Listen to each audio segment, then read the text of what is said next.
ابھی ہمارے شہر میں ایک بہت اچھے عالم دین مفتی سنی صحیح العقیدہ امام آئے، تو ان کے بیان کو سن کر کافی لوگ متاثر ہوئے، ان سے محبت کرنے لگ گئے، لیکن انہوں نے جہاں حق بیانی شروع کی ہے تو ان سے کچھ ایسے کم علم لوگ جو ہے بدزن ہونا شروع ہوئے۔ مجھ تک خبر یہ آئی کہ کسی نے کہا کہ بھائی امام صاحب سے ایک شخص بہت یعنی ان کا عقیدت مند ہو گیا تھا ان کے بیان کو سن کر، ابھی انہوں نے ایک ایسا بیان دے دیا جس کی وجہ سے اس نے کہا کہ بھائی امام صاحب کی عزت میرے دل سے نکل گئی۔ ہم بولے بھائی کون سی بیان ہے؟ تو اس نے کہا کہ بھائی امام صاحب نے بیان کیا کہ کسی بھی سنی کا نکاح کسی بھی بد مذہب کے ساتھ نہیں ہوتا، سنی کا نکاح صرف سنیوں کے ساتھ ہی ہوتا ہے۔ تو امام صاحب نے تو حق بیانی فرمائی ہے، بالکل جو اسلام کا عقیدہ و نظریہ ہے وہ آپ تک پہنچانے کی کوشش کی۔ تو اس سے چاہیے تھا کہ اب آپ کے اندر جو جہالت تھی، جو نہیں معلومات تھی، جس وجہ سے آپ جو ہے کسی بد مذہب کے ساتھ میل جول کر رہے تھے، آپ کو اس سے توبہ کر لینا چاہیے۔ لیکن آپ نے کیا کیا؟ کہا کہ امام صاحب کی عزت دل سے نکل گئی۔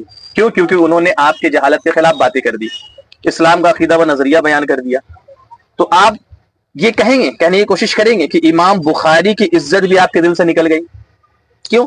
کیونکہ یہی عبارت میں یہی عقیدہ و نظریہ اور فتویٰ امام بخاری سے آپ کو دکھا رہا ہوں۔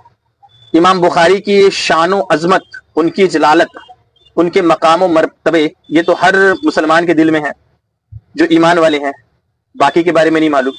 تو اب دیکھیے امام بخاری کی یہ کتاب خلق و افعال العباد، اس کے صفحہ نمبر 6 پہ امام بخاری فرماتے ہیں کہ میرے لیے کسی بھی جہمی یا رافضی، اس وقت دو بد مذہب تھا، اس دو بد مذہب گروہ کے بارے فرقے کے بارے میں امام بخاری فرماتے ہیں کہ میرا کسی بھی بد مذہب کے پیچھے یعنی جہمی یا رافضی کے پیچھے نماز پڑھنا ایسا ہی ہے جیسے کسی یہود و نصارہ کے پیچھے نماز پڑھنا ہے۔ اگر یہ بد مذہب بیمار ہو جائے تو اس کی عیادت کو نہ جاؤ، یہ سلام کرے تو اس کا جواب نہ دو، ان بد مذہبوں سے نکاح نہ کرو جو امام صاحب کہہ رہے تھے جس سے آپ بدزن ہو گئے۔ امام بخاری فرما رہے کہ ان بد مذہبوں سے نکاح نہ کرو، اور اگر یہ مر جائے تو اس کے نماز جنازہ میں شامل نہ ہو، ان کی نماز جنازہ نہ پڑھو، ان کو گواہ نہ بناؤ، اور ان کے ہاتھ کا ذبیحہ نہ کھاؤ۔ اسکین آپ کے سامنے ہے، خود پڑھ لیجئے، اور اگر عربی نہیں آتا ہے تو کسی اپنے جانکار اہل علم سے ترجمہ کروا لیجئے۔ تو امام بخاری رحمۃ اللہ تعالی علیہ کا وہی عقیدہ و نظریہ ہے جو اسلام کا عقیدہ ہے۔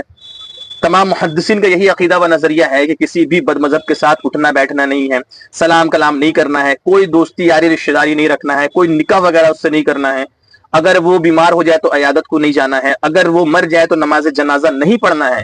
امام بخاری کا یہ عقیدہ و نظریہ ہے۔ کیا اب کہو گے کہ امام بخاری کی یہ بات کو جان کر امام بخاری کی عزت میرے دل سے نکل گئی؟ کبھی زندگی میں نہیں۔ کیوں؟ کیونکہ امام بخاری رحمۃ اللہ تعالی علیہ جو ہے وہ اہل سنت کے بہت بڑے امام ہیں، اور امام بخاری رحمۃ اللہ تعالی علیہ وہی بیان کر رہے ہیں اپنا عقیدہ و نظریہ جو اسلام کا عقیدہ و نظریہ ہے۔ اب جو امام صاحب بیان کیے وہ امام بخاری بیان فرما رہے ہیں۔ اب کیا کہو گے؟ جیسے امام صاحب کے تعلق سے آپ نے کہہ دیا کہ میرے دل سے ان کی عزت نکل گئی تھی، آپ کہو گے امام بخاری کے لیے بھی دل سے عزت نکل گئی؟ اگر آپ کو کچھ علم نہیں ہے، معلومات نہیں ہے، اور بڑے عالم کچھ بیان کر رہے ہیں، آپ کو اس وقت سمجھ میں نہیں آ رہا ہے، تو آپ جا کر ان سے پوچھیے نا کہ حضرت آپ نے جو بیان کیا ہے اس کے پیچھے معاملہ کیا ہے؟ یہ بد مذہب سے رشتہ رکھنا منع کیوں ہے؟ کیونکہ حضور نے خود منع فرمایا بد مذہبوں کے ساتھ اٹھنے بیٹھنے کے لیے۔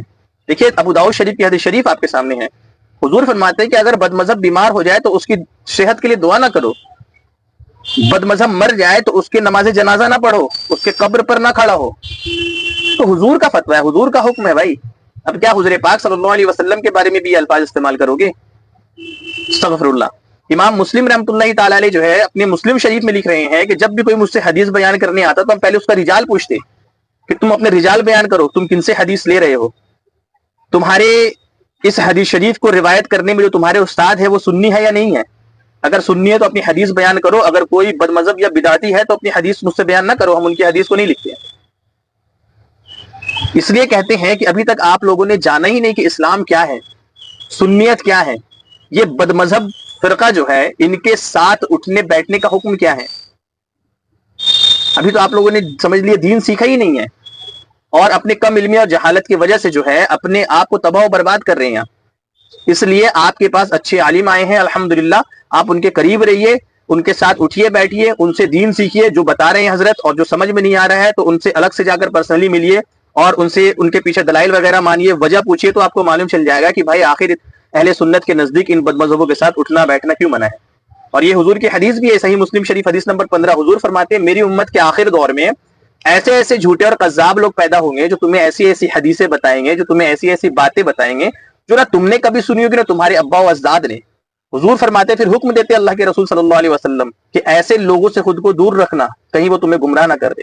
تو بد مذہبوں سے دور رہنے کا اس لیے حکم ہے کہ وہ آپ کو گمراہ کر دیں گے، ان کی نحوست آپ کے اندر شامل ہو جائے گی۔